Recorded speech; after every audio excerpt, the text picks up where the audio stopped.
ओम नमो भगवते वासुदेवाय।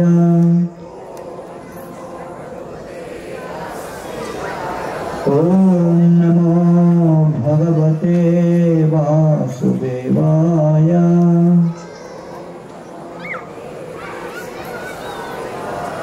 ओम अज्ञानतिमिरन्धस्य ज्ञानाञ्जनशलाकया चक्षुरुन्मीलितं येन तस्मै श्रीगुरवे नमः।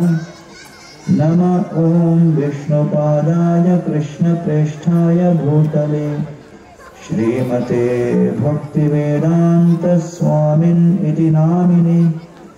नमस्ते सरस्वती देवे गौरवाणी प्रचारिणे निर्विशेषा शून्यवादी पाश्चात्य देशतारिणे।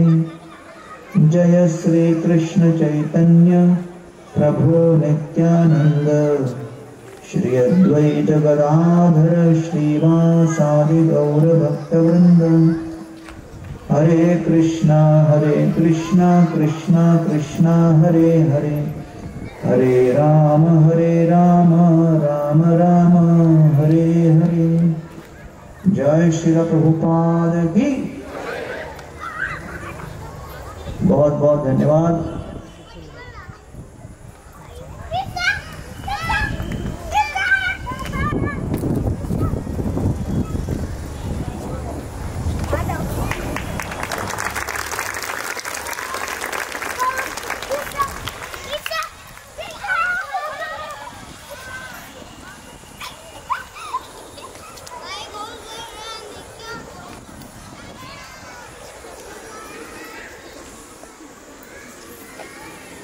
इस्कॉन बारामती के द्वारा आयोजित वार्षिक जन्माष्टमी उत्सव में 2003 से मैं आ रहा हूं। यहां पर मेरा 22वां वर्ष है यहां आगमन का।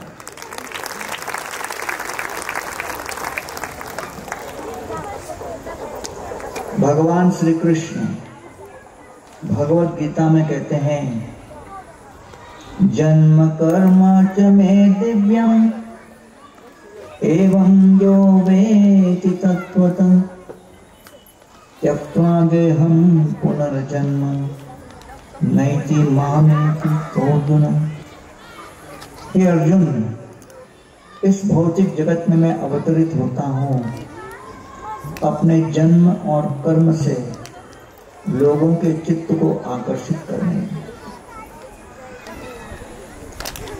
जब बद्ध जीव मेरी लीलाओं के प्रति आकर्षित होते हैं, मेरे गुणों के प्रति आकर्षित होते हैं, मेरे साथ संबंध स्थापित करने की अभिलाषा करते हैं, तब शनै शनै दिन रात मेरा चिंतन करने लगते हैं। जब तक किसी के प्रति आकर्षण न हो उनकी हम चिंतन नहीं करते। जब तक चिंतन नहीं करेंगे उनकी सेवा करने की इच्छा नहीं होगी। जितनी अधिक सेवा करेंगे उतना और अधिक चिंतन करेंगे। इसलिए श्रीमद् भागवत के 8वें स्कंद में गजेंद्र जी अपनी प्रार्थनाओं में कहते हैं कि भगवान जब इस जगत में जन्म लेते हैं, प्रकट होते हैं, तो वो कोई भौतिक व्यक्ति की तरफ नहीं। न नाम रूपो गुण दोष एवं तथापि लोकाप्यय संभवाय स्वमायया तानि अनुकालमृच्छति। गजेंद्र जी कहते हैं, भगवान का नाम, गुण, रूप, स्वरूप, कर्म ये सभी दिव्य हैं, अति मानवीय हैं, और इसलिए उनको हम भौतिक चर्म चक्षुओं से समझ नहीं सकते। इस जगत में जब हम किसी की ओर आकर्षित होते हैं, उस आकर्षण के पीछे यही कारण होता है कि वो व्यक्ति किस तरह हमारी सहायता कर सके, हमारी मदद कर सकें। तो भगवान इस जगत में प्रकट होते हैं तो इसी उद्देश्य से कि वो अपनी लीलाओं के माध्यम से, अपने गुणों के माध्यम से हमारे चित्त को हर सके। यानि यानि ह गीतानि तद्बालचरितानि च दधि निर्मंथने काले स्मरन्ति तानि अगायत। जब भगवान बाल स्वरूप में लीला करते हैं, यशोदा माई उनको अपने भक्ति भाव से बंधन में लाती हैं। सामान्य व्यक्ति इस जगत में अपने परिवार के स्वजनों के साथ रहता है। परिवार में हर गृहस्थ के घर में अपने बच्चों के लालन पालन भरण पोषण का अनुभव होता है। तो वही बात जब भगवान श्री कृष्ण के ऊपर हम आरोपित करते हैं तो एक भिन्न प्रकार का आकर्षण उत्पन्न होता है। और इसलिए परीक्षित महाराज भी कहते हैं कि हे सुखदेव गोस्वामी, मैंने तो आपके मुखारविंद से कई लीलाएं सुनी, इतने अलग अलग प्रकार के अवतारों का वर्णन सुना, लेकिन जब भगवान श्री कृष्ण की बाल लीलाओं का वर्णन सुन रहा हूं, मेरा चित्त उसकी ओर एक आकस्मिक रूप से आकर्षित हो रहा है, जो अन्य किसी भी अवतार के प्रति इस प्रकार नहीं रहा। और इसलिए कहते हैं यत् शृण्वतो पैति अरतिर्वितृष्णा सत्वं च शुध्यति अचिरेण पुंसं भक्तिं हरौ तत् पुरुषे च सख्यं तदेव हारं वद मन्यसे चेत्। कृष्ण की इन लीलाओं को सुनकर, भगवत लीलाओं को सुनने के प्रति उदासीनता नष्ट हो रही है। इन लीलाओं को सुनकर हृदय के भीतर भौतिक जगत को भोगने की तृष्णा वो कृष्ण के संपर्क में समाप्त हो रही है। हृदय के भीतर भक्ति की भावना जागृत हो रही है और जितने वैष्णवगण हैं उनके प्रति प्रेम की भावना जागृत हो रही है। तदेव हारं वद मन्यसे चेत्। इसलिए कृष्ण की इन लीलाओं को, इन कथाओं को मैं अपने गले में निरंतर धारण करना चाहता हूं, अर्थात अपने कर्म रंध्रों के भीतर निरंतर कृष्ण कथा को प्रसारित करना चाहता हूं। एकांत लाभं वचसोऽनुपुंसां शुश्लोक मौलेर्गुणवादमाहु श्रुतेश्च विद्वद्भिरुपाकृतायां कथा सुधायामुपसंप्रयोगम्। भगवान ने हम सभी को दो कान दिए हैं, लेकिन इसके पीछे मूल कारण क्या है? सुश्लोक मौलेर गुणवाद माहू, जिससे हम भगवान की कथाओं को सुन सकें। वाणी और जिह्वा प्रदान किए जिससे हम भगवान का गुणानुवाद कर सकें। मनुष्य जीवन बना ही इसीलिए है कि पशु की भांति दिन भर भोजन न करते रहें, भोजन न ढूंढते रहें।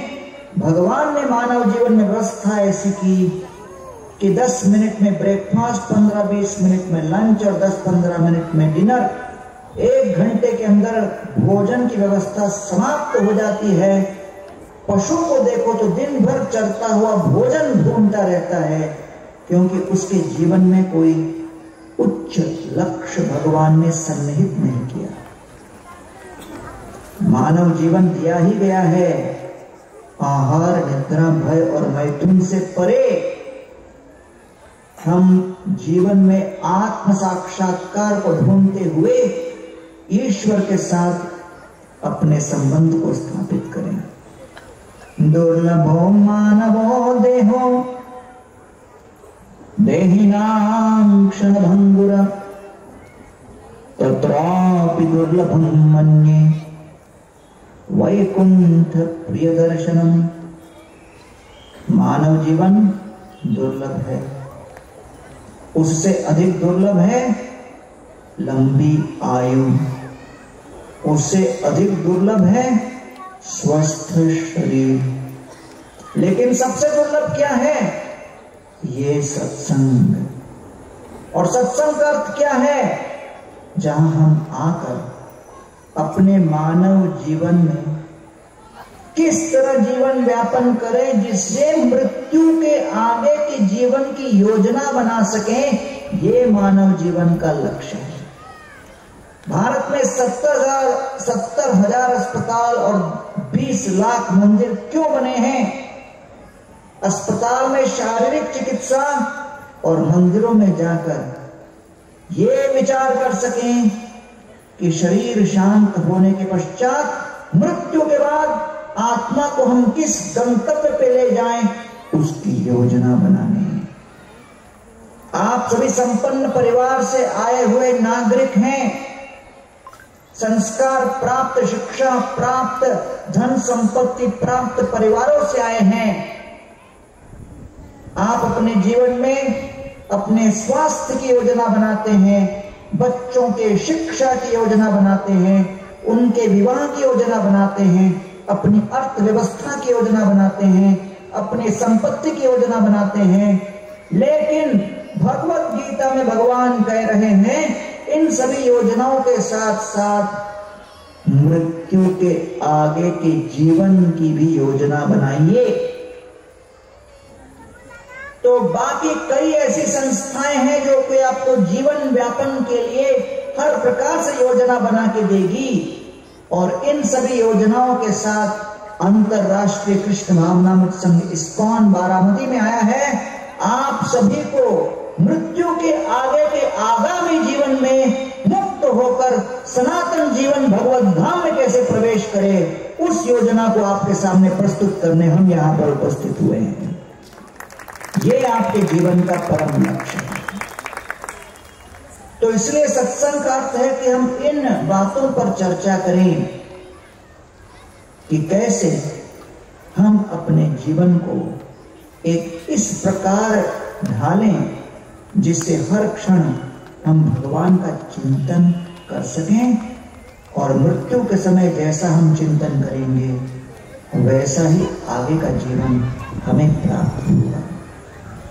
इसलिए गजेंद्र जी कहते हैं माद्रिक प्रपन्न पशुपांश विमोक्षणाय मुक्ताय भूरि करुणाय नमो ललाय स्वांशेन सर्वतनुभृत् मनसि प्रतीत प्रत्यग्दृशे भगवते बृहते नमस्ते। हम सभी अपने जीवन में किसी न किसी के साथ संबंध स्थापित करना चाहते हैं, स्नेह का, भाव का, अनुराग का। भगवान हमें प्रस्ताव दे रहे हैं करोड़ों जन्मों में आपने कितने ही व्यक्तियों के साथ, परिस्थितियों के साथ, संपत्तियों के साथ, शरीरों के साथ, भोग विलास के साधन के साथ संबंध बना के देख लिया है, चख लिया है, अनुभव कर लिया है। अब कोटि कोटि जन्मों के बाद ये विरले दुर्लभ मानव जीवन प्राप्त हुआ है। इस मानव जीवन में उचित दिशा दिखाने के लिए भारतवर्ष के सनातन धर्म पद्धति में कोटि कोटि संतों ने कितनी तपस्या करके, व्यासदेव जी ने कितनी तपस्या करके कितने ग्रंथ लिख दिए जिससे कि मानव जीवन रूपी यंत्र को एक सही दिशा दिया जा सके। तो इसलिए मानव जीवन प्राप्त होने के पश्चात मनुष्य का प्रथम लक्ष्य होता है ये समझना कि मृत्यु के आगे की जीवन की मैं योजना कैसे बनाऊं। जितने मंदिर चल रहे हैं उन सभी मंदिरों के पीछे मूल लक्ष्य यही है, जिससे कि आपको धर्म के आधार पर जीते हुए अर्थ और काम अपने मानव और गृहस्थ जीवन में पालन करते हुए आगे मोक्ष की गति कैसे प्राप्त कराएं। हिंदू सनातन धर्म के अंतर्गत यही तो थे, धर्म, अर्थ, काम और मोक्ष। बड़े दुर्भाग्यवश आज हिंदू समाज में एक दुर्गति हो गई कि हम सभी का ध्यान अर्थ और काम पर अधिक आ गया, धर्म के ऊपर से ध्यान भटक गया और मोक्ष की तो कोई चर्चा ही नहीं करते। सबको लगता है जो साधु लोग बैठे हैं मोक्ष होने के लिए, लेकिन भगवान श्री कृष्ण प्रकट हुए इस बात को सिद्ध करने के लिए कि भाई मेरे अंदर जो गुण है उनको समझकर मेरे साथ आप संबंध स्थापित करो। आपके जीवन का सबसे बड़ा शुभ चिंतक हितैषी मैं बनूंगा। मृत्यु के पश्चात आपको अपने धाम में स्थान दूंगा। उस स्थान का नाम है वैकुंठ, जहां कोई कुंठा नहीं, कोई चिंता नहीं, किसी प्रकार के जन्म मृत्यु जरा व्याधि से मुक्त वो स्थान है जहां सच्चिदानंद घन स्वरूप में हम सभी चिन्मय देह में भगवान के साथ नित्य सेवा में रमण कर सकते हैं। ऐसा सनातन जीवन जिसमें क्षण क्षण आनंद और उल्लास केवल प्रखर रूप में बढ़ता चला जाता है, ऐसे बढ़ते हुए आनंद को कौन छोड़े। भगवान विज्ञापन कर रहे हैं, न रूपमस्येह तथोपलभ्यते नान्तो च नादिर्न च संप्रतिष्ठा अश्वत्थमेनं सुविरूढमूलम् असंगशस्त्रेण दृढेन छित्त्वा।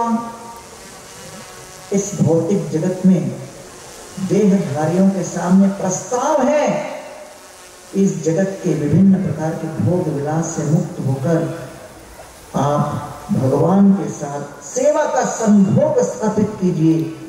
भगवान आपको अपने धाम में ले चलेंगे।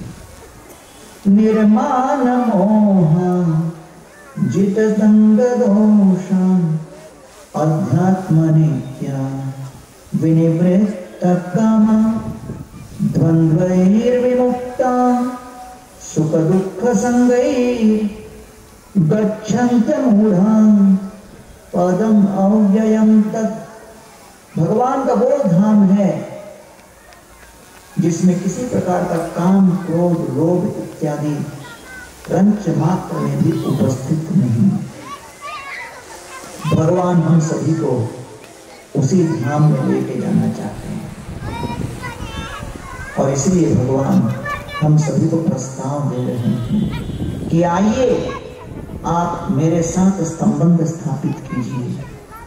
एक बार कृष्ण के साथ संबंध स्थापित हुआ, कृष्ण आपके ही दास बन जाते हैं। कृष्ण आपके ही प्रेम की रज्जू से बंध जाते हैं। और इसलिए जब ब्रजभूमि वृंदावन धाम में कृष्ण प्रकट होते हैं, वसुदेव और देवकी के पुत्र के स्वरूप में प्रकट होते हैं, कंस के कारागृह जेल में प्रकट होते हैं और जेल में प्रकट होने के पश्चात भगवान चतुर्भुज रूप धारण कर वसुदेव और देवकी को आशीर्वाद देते हैं। क्या आशीर्वाद कि आपने इतने कष्ट सहन किए, 6 संतानों की मृत्यु आपके आंखों के सामने हुई, उसको सहन किया। और जब तक इस जगत के दुख और कष्ट को सहन करते हुए हम कर्तव्य परायण होकर अपने कर्तव्यों को, धर्मों को नहीं निभाएंगे, तब तक भगवान हमारे जीवन में प्रवेश नहीं करेंगे। सादेव की सर्व जगन निवास भूतामृतराम नरेजे भोजेन्द्र गेहे अग्नि शिखेव रुद्धा सरस्वती ज्ञान खले यथांसति जब देवकी भगवान श्री कृष्ण को अपने गर्भ में धारण की, भयंकर तमोगुण से भरा हुआ वो जेल खाना कंस का कारागृह चारों दिशाओं में प्रकाशमान हो गया। देवकी का संपूर्ण देह एक दिव्य आभा से दैदीप्यमान होने लगा। उसे देखकर कंस का हृदय भी परिवर्तित हो गया।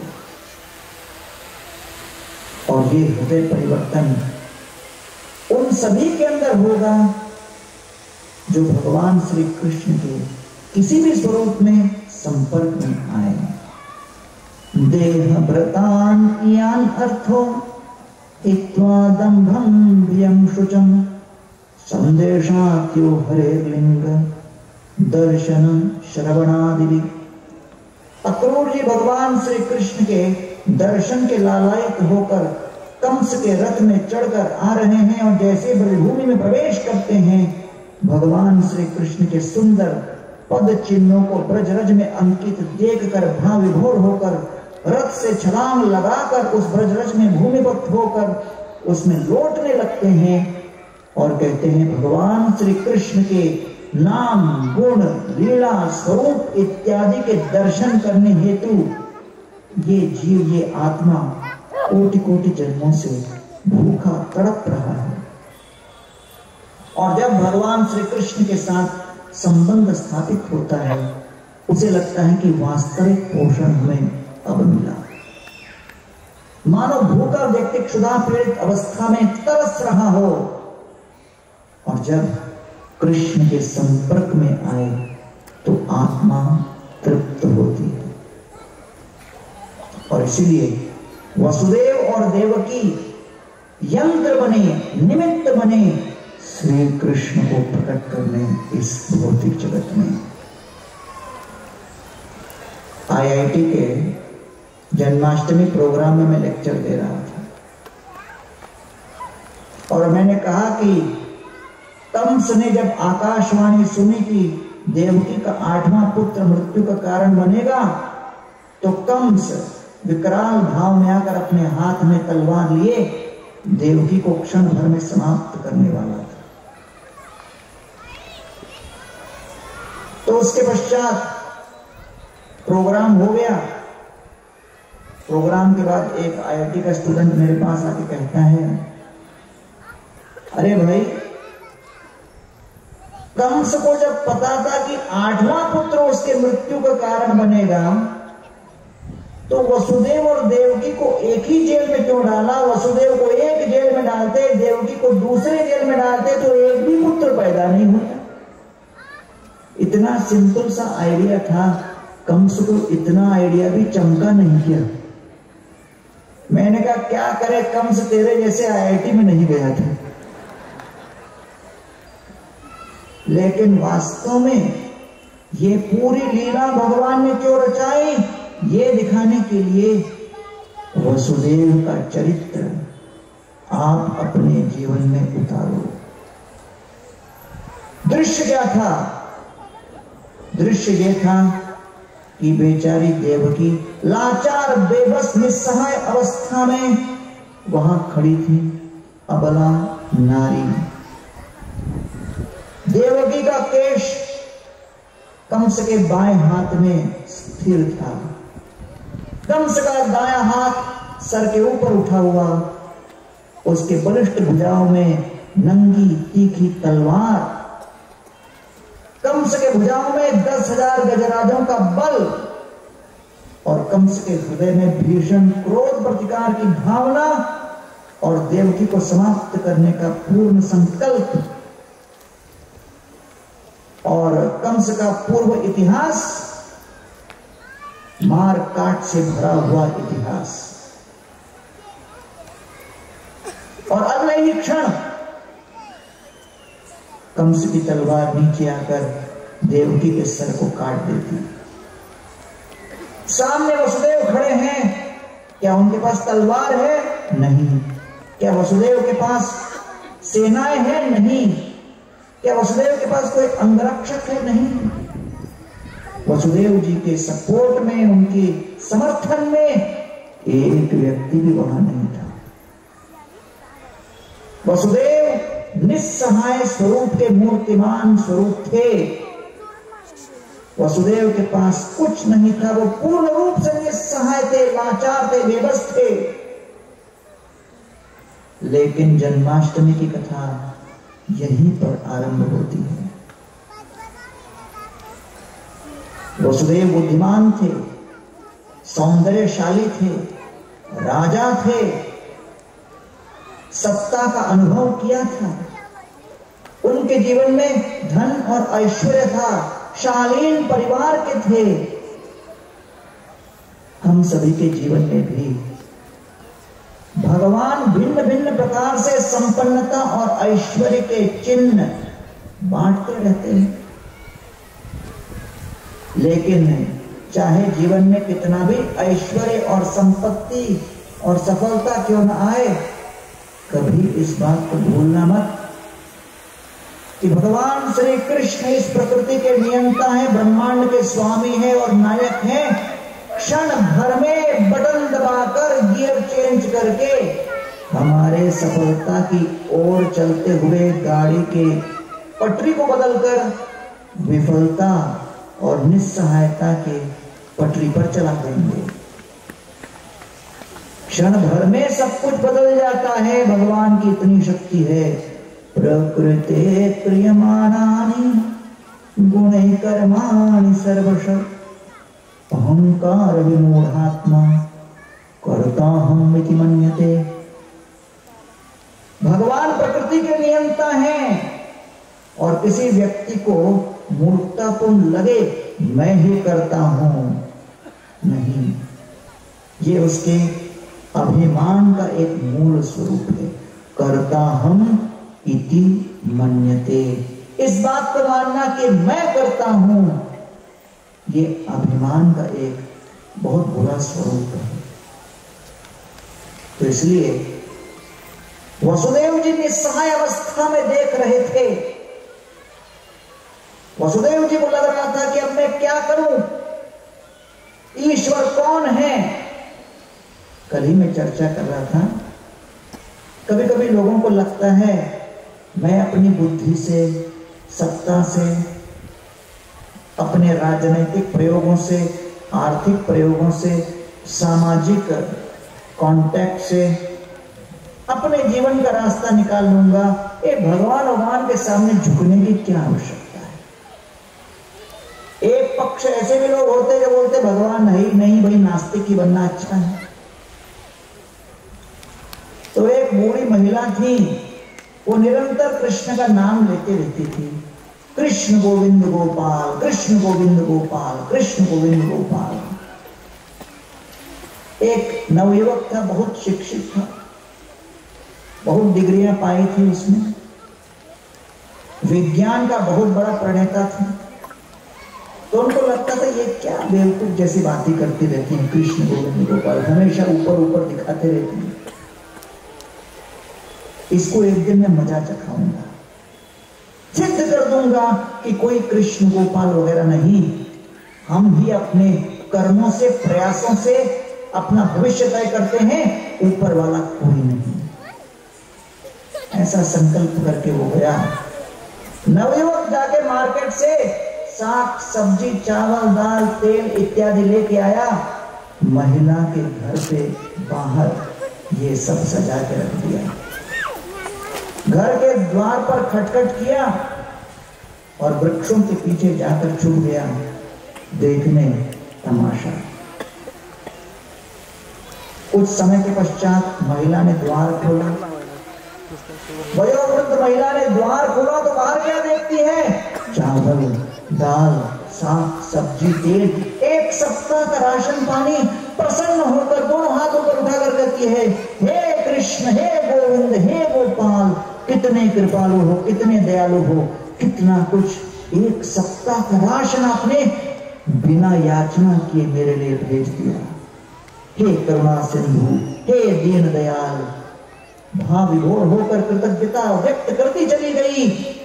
इस बात को सुनकर उस प्रतीक्षा की घड़ी में वो नवयुवक नास्तिक बाहर निकला और ये महिला के सामने आके कहता है, अरे महिला, तुम क्या ऊपर देखकर कृष्ण गोविंद गोपाल कर रहे हो?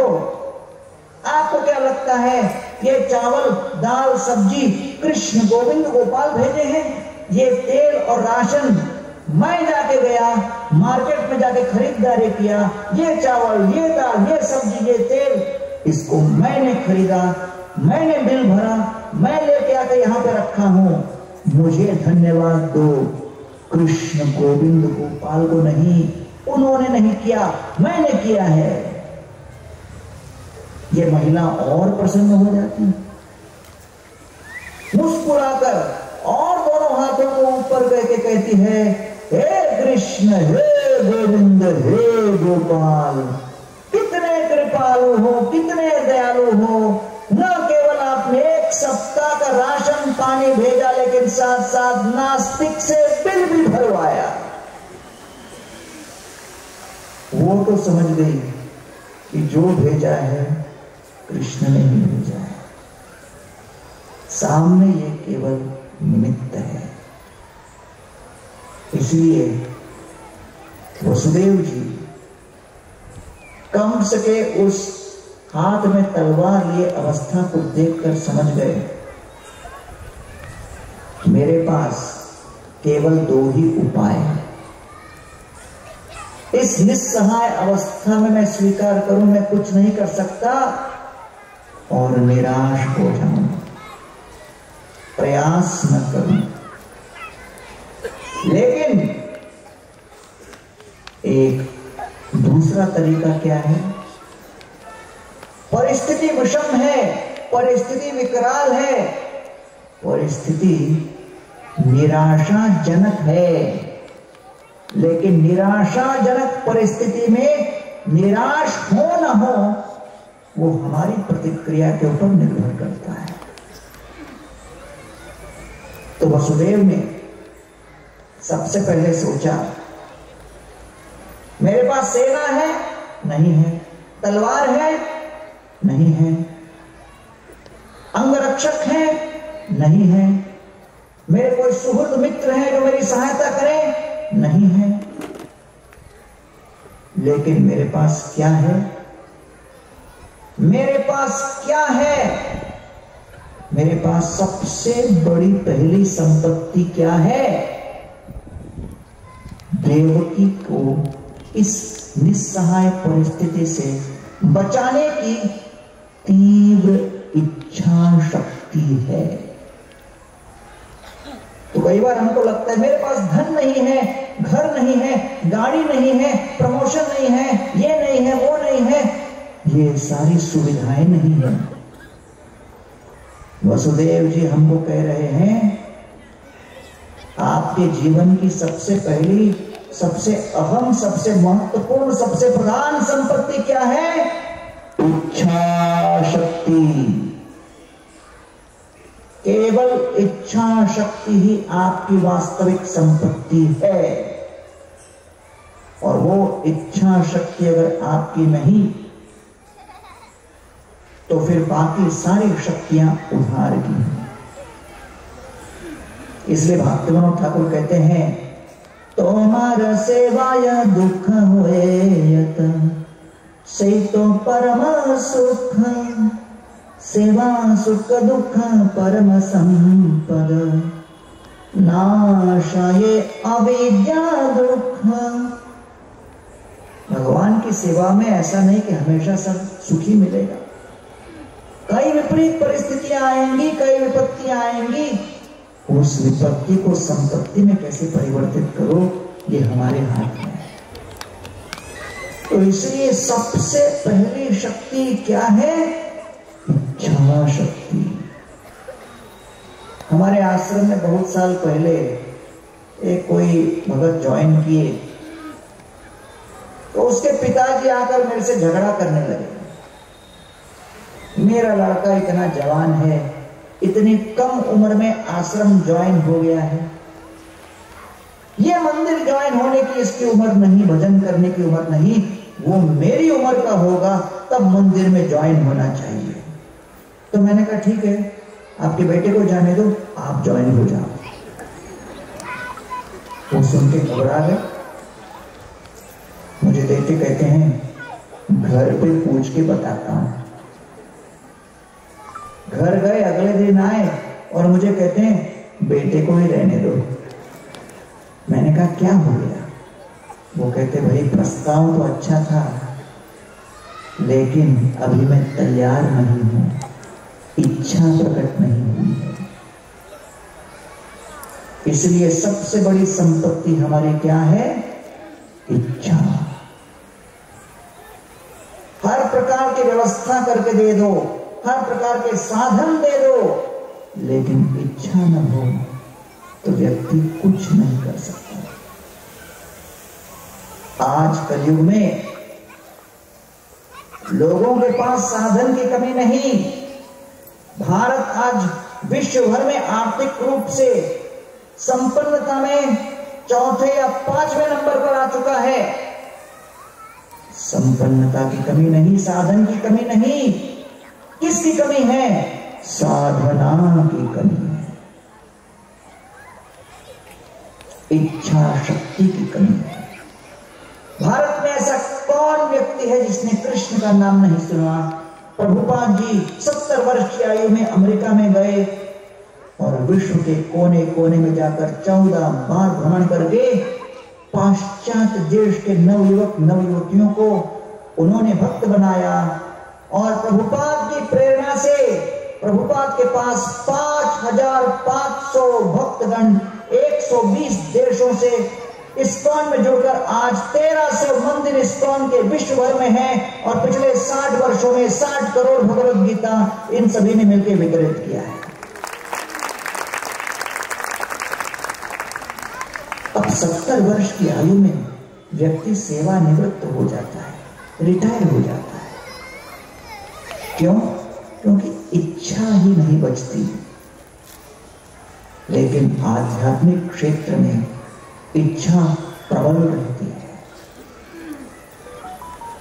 बंबई के एयरपोर्ट में मैं जा रहा था, पीछे से किसी ने आवाज दिया, अरे स्वामी जी रुकिए रुकिए।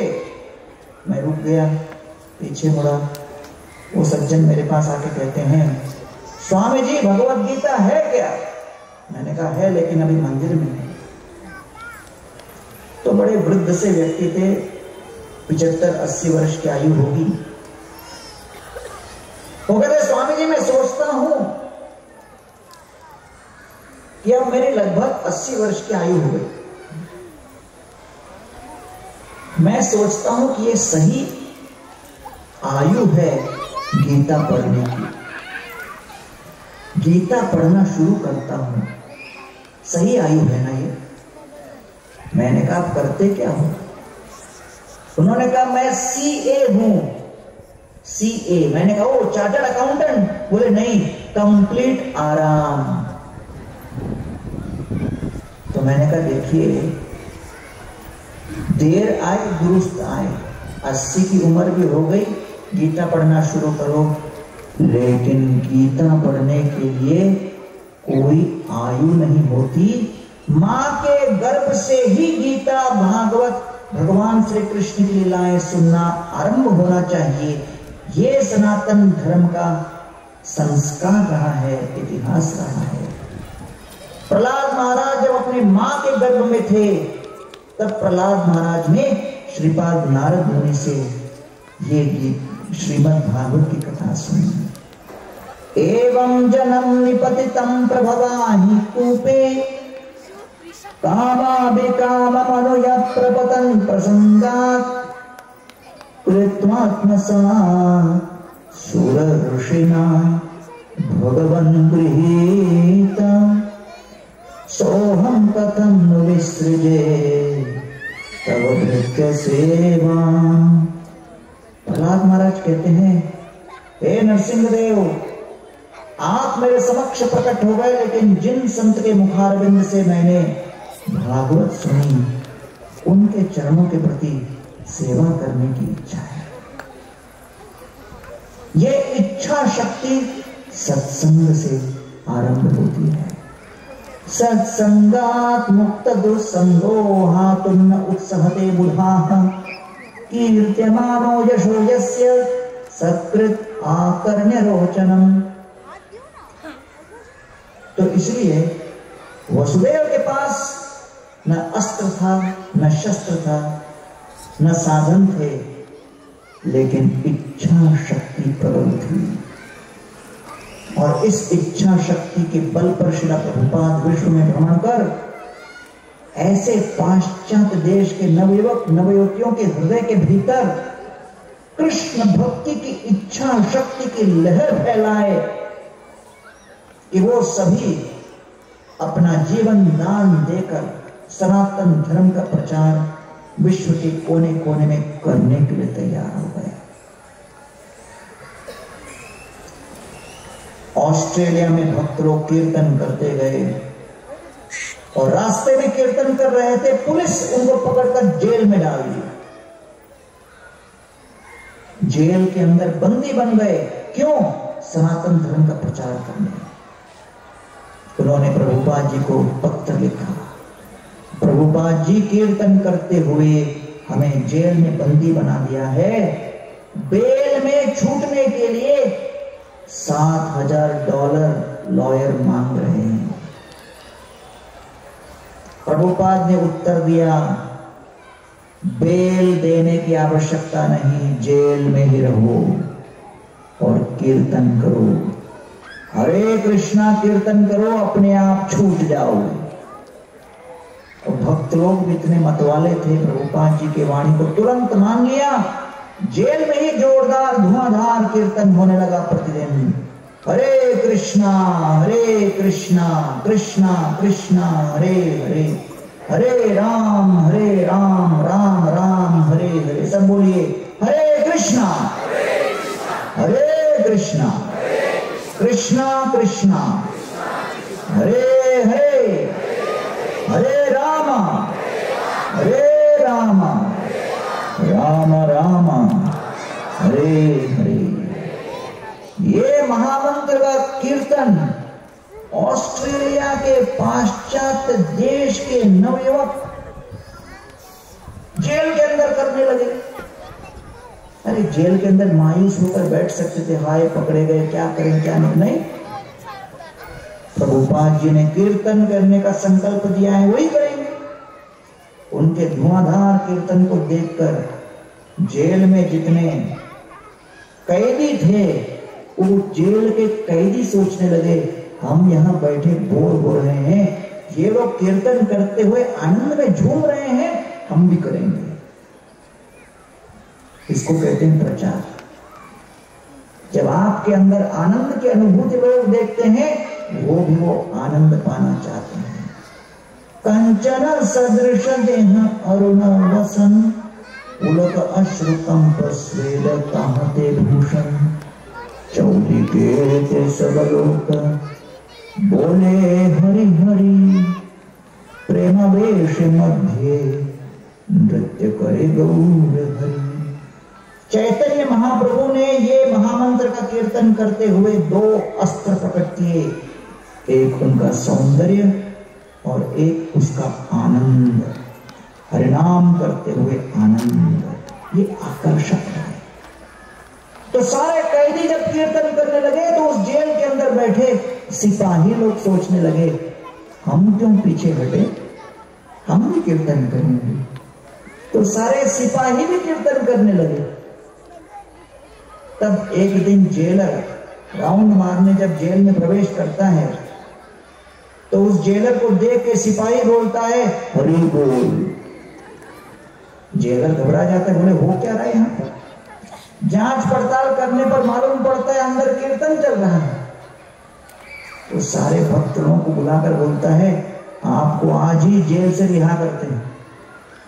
लेकिन भक्त लोग देख रहे थे कि बाहर से ज्यादा बढ़िया प्रचार तो जेल के अंदर हो रहा है।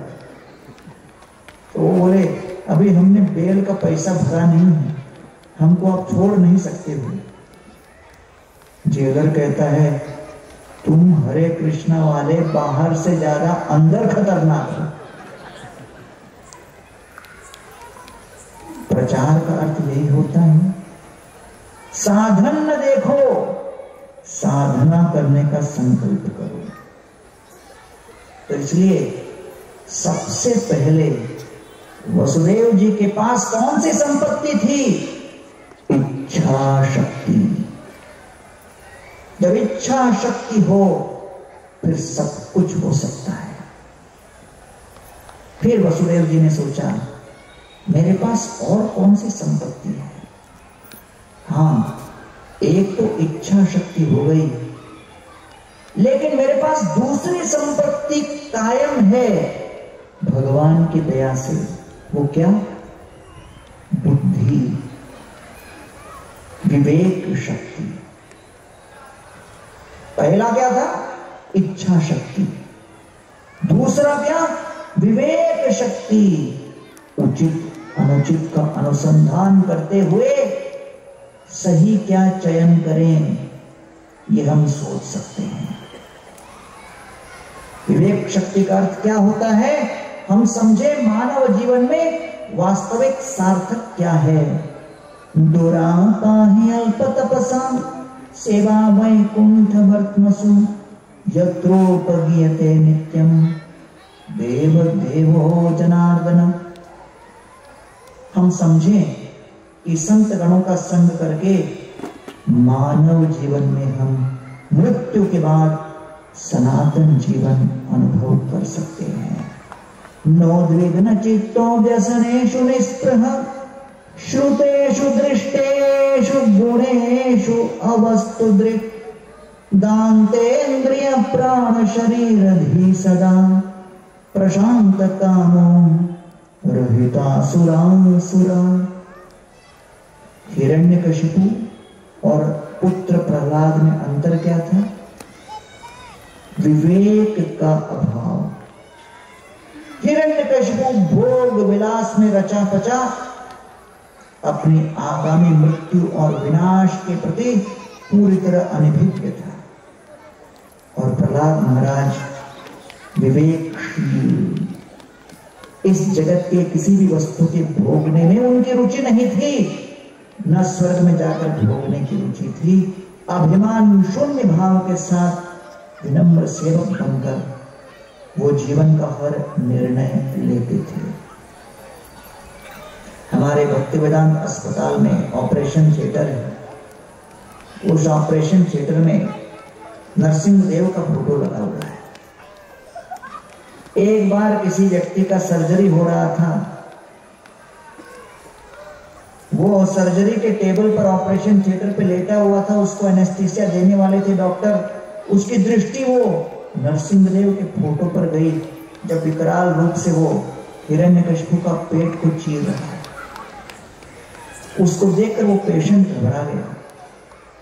डॉक्टर को पूछता है, डॉक्टर मेरा तो ऑपरेशन होने वाला है, ठीक है, ये क्या हो रहा है? ये फोटो में क्या देख रहा हूं मैं? डॉक्टर भी भक्त थे, उनको लगा प्रचार का मौका मिला है। डॉक्टर बोलते हैं, अरे पेशेंट चिंता मत करो, ये जो दृश्य देख रहे हो ये इतिहास का पहला ऑपरेशन है। तो पेशेंट पूछता है, डॉक्टर साहब ऑपरेशन का नतीजा क्या निकला? डॉक्टर बोलते हैं, ऑपरेशन और सर्जरी सफल रहा, पेशेंट मुक्त हो गया। नरसिंहदेव भगवान ने साक्षात मूर्तिमान अहंकार हिरण्यकशिपु को इस तरह मृत्यु के घाट उतारे। नांतर बहिर्दिवानक्तम अन्यस्मात् विचायुते न भूमौ न मरे मृत्यु न नरे न मृगैरपि। वो जानते थे कि ये अभिमान और अहंकार न आसमान में समाप्त होगा, न धरती पे, न द्वार के बाहर, न द्वार के अंदर, न दिन में न रात में, न किसी प्रकार के अस्त्र शस्त्र से, किसी प्राणी जीवित मृत से नहीं। उसको समाप्त करने मुझे स्वयं प्रकट होना होगा। अहंकार विवेक शक्ति को समाप्त कर देती है, और इसलिए वसुदेव जी ने कहा, मेरे पास न केवल इच्छा शक्ति है, लेकिन मेरे पास विवेक शक्ति भी है। अर्थात मैं अपने बुद्धि का प्रयोग करके शब्दों से कंस के मन में परिवर्तन लाने का प्रयत्न अवश्य कर सकता हूं। मैं निस्सहाय भले हूं, लेकिन निराशा को मैं अपनी इच्छा को आच्छादित करने नहीं दूंगा। ये माया जवनिका के अंतर्गत फंसकर मैं निराश होकर युद्ध भूमि से भाग नहीं जाऊंगा। मैं युद्ध करूंगा, क्योंकि मेरे पास इच्छा शक्ति है, मेरे पास विवेक शक्ति है। और जब तक इच्छा शक्ति और विवेक शक्ति हो, तब तक व्यक्ति बहुत कुछ कर सकता है। विवेक शक्ति का अर्थ यह भी होता है कि समझें कि हमारे पास क्या है, कि फालतू हम दूसरों के साथ तुलनात्मक वृत्ति न रखें। हमारे पास जो कुछ हो उसी का हम प्रयोग करें, उसी में संतुष्ट रहें। 5 पांडवों में भी एक भीमसेन थे। यत्र धर्म सतो राजा गदा पाणिर प्रकोदर कृष्णो स्त्रीगांडिवं चापम सूत कृष्ण ततो विपत्। 5 पांडवों के अपने अपने भिन्न भिन्न शक्तियां थी। युधिष्ठिर धर्म के प्रतीक, भीम शक्ति के प्रतीक, अर्जुन धनुर्विद्या के प्रतीक, नकुल और सहदेव स्वामी भक्ति के प्रतीक, कृष्ण सौहृद के प्रतीक। सारी शक्तियां एक ही परिवार में, लेकिन परिवार में भी कभी कभी मतभेद हो सकता है। तो भीमसेन के मन में विचार आया, अर्जुन इतने संगीत में प्रवीण हैं, पारंगत हैं, हर बार उन्हीं को निमंत्रण दिया जाता है संगीत कार्यक्रमों में, मैं भी संगीत में प्रवीण बनूंगा। जाकर एक बहुत बड़े संगीत विशेषज्ञ को कहते हैं, मुझे संगीत की विद्या में पारंगत बनाओ। अब वो संगीत शास्त्री भीमसेन को देखकर सोचने लगे, इनका तो कोई भविष्य है ही नहीं संगीत में। लेकिन भीमसेन को कौन बताए भाई, पीट डालेगा।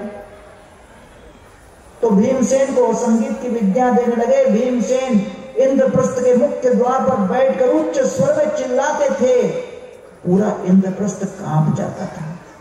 लोग आकर युधिष्ठिर को कंप्लेन करने लगे, भाई को समझाओ, चिल्ला रहा है इतना जोर जोर से, ये संगीत का अभ्यास नहीं, हमारे कान के पर्दे फट रहे हैं। युधिष्ठिर ने कहा, भैया भीमसेन को कौन समझाएगा, वो समझाने जाएगा वो पिट के आएगा। फिर किसी ने कहा, द्रौपदी को कहो फीडबैक देने के लिए। तो द्रौपदी जाके बोलती है, भीमसेन संगीत गंधर्व विद्या है, ऊपर पर्वतों में जाकर विद्या को अभ्यास करो। भीमसेन बात को मानकर जाता है, पर्वतों में बैठकर जंगलों के बीच जोर जोर से चिल्लाता है, बहुत संतुष्ट रहता है, उसको लगता है क्या मैं अभ्यास कर रहा हूं। एक दिन अचानक जंगलों में झाड़ियों के बीच से कोई गांव वाला आकर भीमसेन को देखता है, देखकर पीछे मुड़ के भागता है। भीमसेन उसके पीछे पीछे जाकर उसको पकड़ता है, कहता है, क्यों भागा मुझे देख के, बता तू कौन है। वो गांव वाला कांपने लगा, बोलता नहीं बताऊंगा, नहीं बताऊंगा। भीमसेन ने कहा, बताओ क्यों भागा, नहीं तो मार दूंगा, कौन है तुम।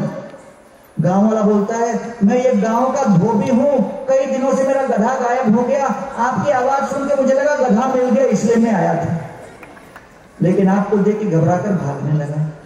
उस दिन भीम संगीत से रिटायर हो गए। तो कई बार हमको लगता है कि मेरे पास ये नहीं, वो नहीं, वो नहीं, ये नहीं। वसुदेव जी अपना विचार कर रहे हैं कि मेरे पास इच्छा शक्ति के साथ विवेक शक्ति है। और फिर वसुदेव सोचने लगे, न केवल इच्छा शक्ति है, विवेक शक्ति है, मेरे पास साधना की शक्ति है। किसकी शक्ति है? साधना की शक्ति है। वो कैसे? मेरे पास एक क्षण है, वो एक क्षण में, लोगों को लगता है कि ये कोई साधन है ही नहीं, एक क्षण में क्या सेवा की जा सकती है। लेकिन सेवा साधन के ऊपर निर्भर नहीं करता, साधना के ऊपर निर्भर करता है। वसुदेव जी ने सोचा, भले मेरे पास एक क्षण है, लेकिन अगर वो एक क्षण को मैं भगवान के द्वारा दिया हुआ प्रसाद के रूप में देखूं, तो उस एक क्षण का मैं सदुपयोग कर सकता हूं, भगवान की सेवा में लगाकर भगवान श्री कृष्ण की भक्त देवकी को बचाने का प्रयत्न कर सकता हूं। तो देखिए उस सुंदर दृश्य में जब कंस अपने हाथ में तलवार लिए खड़े हैं, देवकी का केशबंद अपने हाथ में लिए खड़े हैं, सामान्य व्यक्ति कलयुग में अपने दैनिक पारिवारिक जीवन में जूझता हुआ उसको लगता है होपलेस केस है, निराशाग्रस्त परिस्थिति है, कुछ नहीं हो सकता।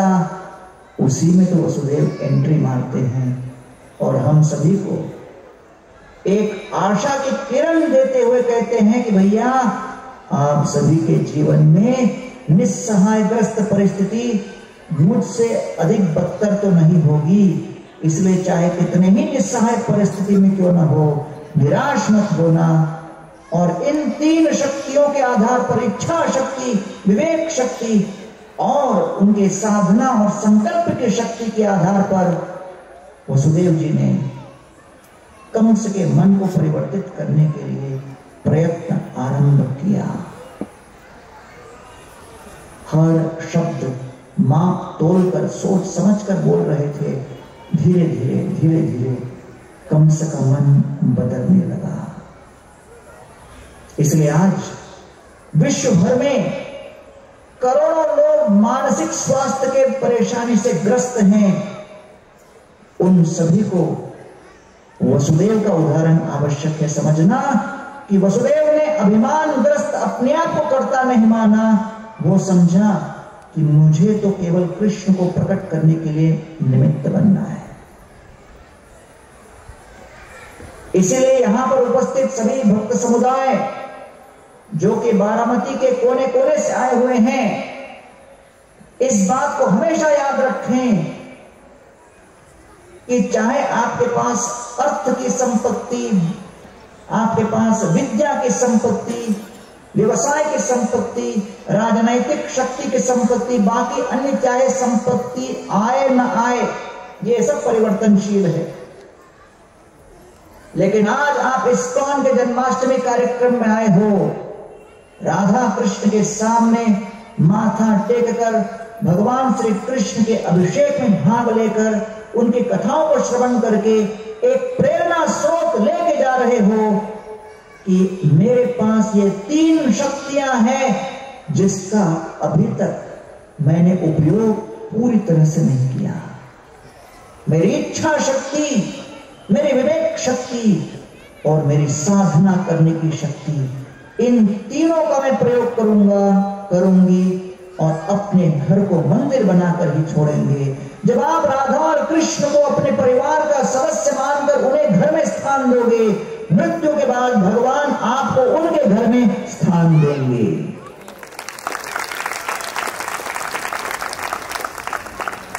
और यही है भगवान श्री कृष्ण की संकल्प शक्ति कि आप मुझे अपने जीवन में, अपने हृदय में स्थान दीजिए, मृत्यु के बाद हम आपको स्थान देंगे। चौपाटी मंदिर में फेस्टिवल के समय लंबे लंबे लाइन में लोग खड़े रहते हैं प्रसाद के लिए।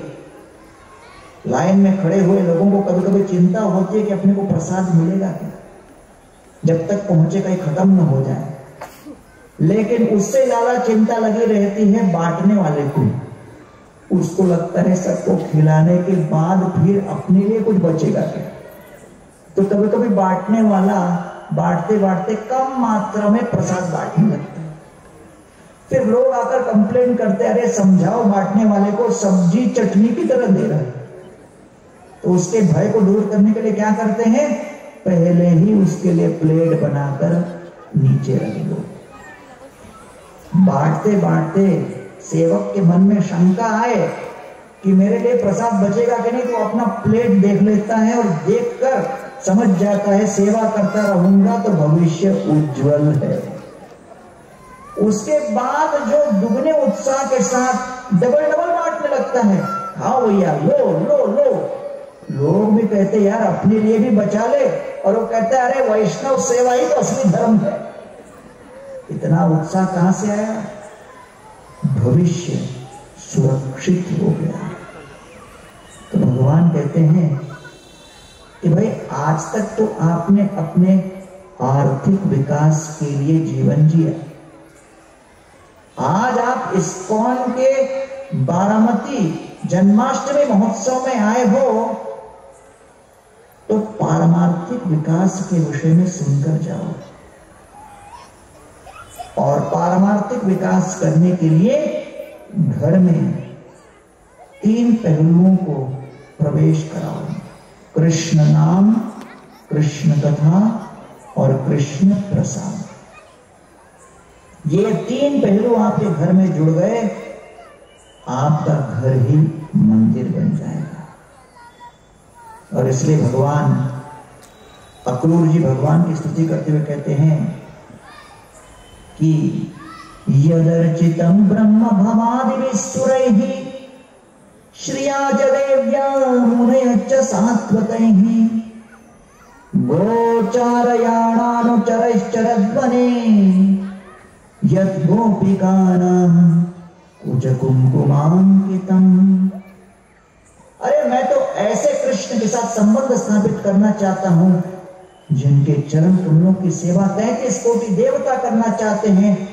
वक्षो विलासिनी लक्ष्मी देवी, सौभाग्यवती लक्ष्मी उनके चरणों को चूमती रहती हैं, सेविका बनकर रहती हैं, लेकिन वो कृष्ण शक्तिहीन अबला गोवत्सों के पीछे उनकी सेवा करते हुए ब्रज में रमन करते हैं, अर्थात कृष्ण के साथ संबंध स्थापित किया तो कोटि कोटि जन्मों तक, अनादि काल तक हमारे उस छोटी सी सेवा को स्मरण करके हमारी सुरक्षा, हमारी संपन्नता, हमारी शांति और हमारे उन्नति का कारण बनते हैं।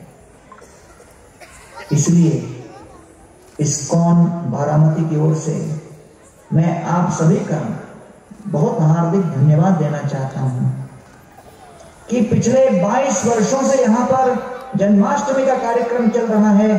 प्रतिवर्ष आप लोग यहां भारी संख्या में आकर उत्साहपूर्वक भाग लेते हो। हर वर्ष हम लोग अलग अलग हॉल में, मैदान में करते हैं, लेकिन इस बार की जन्माष्टमी इतने बढ़िया सुंदर कृष्णाई लॉन्स में हुआ है। अब तक का सबसे सुंदर परिवेश जन्माष्टमी का इस वर्ष हुआ है। तो मैं आयोजकों को साधुवाद देता हूं और ये कृष्ण का संकेत मानकर चलता हूं कि कृष्णाई लॉन्स में इतने सुहावने मौसम में भगवान श्री कृष्ण ने अपनी जन्माष्टमी करवाकर आप सभी बारामती नागरिकों को संदेश दिया है कि गत 1 वर्ष के अंदर इस्कॉन बारामती का अपना ही अलग लैंड और भूमि होनी चाहिए, जिसमें इस्कॉन का भव्य मंदिर का निर्माण होना चाहिए। मकर संक्रांति के दिन जनवरी 14-15 तारीख को माननीय प्रधानमंत्री नरेंद्र मोदी जी इस्कॉन के खारगर मंदिर का उद्घाटन किए। YouTube में आपको वो मिल जाएगा उनका स्पीच। और उन्होंने श्रील प्रभुपाद और इस्कॉन को हार्दिक बधाई देते हुए कहा कि आध्यात्मिक और सांस्कृतिक रूप से भारतीय सनातन धर्म की पद्धति को एक वैश्विक परिप्रेक्ष्य में ले जाने का उत्तरदायित्व इस्कॉन ने लिया और उसके लिए भारत और भारतीय समाज हमेशा श्रील प्रभुपाद का आभारी है। इसलिए आप सभी बारामती के पुण्यवान नागरिक आज के संध्याकालीन इस जन्माष्टमी उत्सव में आए, धैर्य के साथ यहाँ लघु नाटिका, बच्चों के द्वारा नृत्य और कथा में भाग लिए। अब अंतिम पड़ाव में हम चलते हैं। राधा और कृष्ण का सुंदर अभिषेक के पश्चात, उनको भोग लगाने के पश्चात अब उनकी आरती प्रारंभ होगी। सभी लोग अपने अपने स्थान पर खड़े होकर इस आरती में भाग लीजिए और फिर महाप्रसाद स्वीकार करके अपने घर को मंदिर बनाने का संकल्प लेकर सब अपने घर में प्रतिदिन नाम जप शुरू कीजिए। सब बोलिए हरे कृष्णा हरे कृष्णा कृष्णा कृष्णा हरे हरे हरे रामा हरे राम राम राम हरे हरे।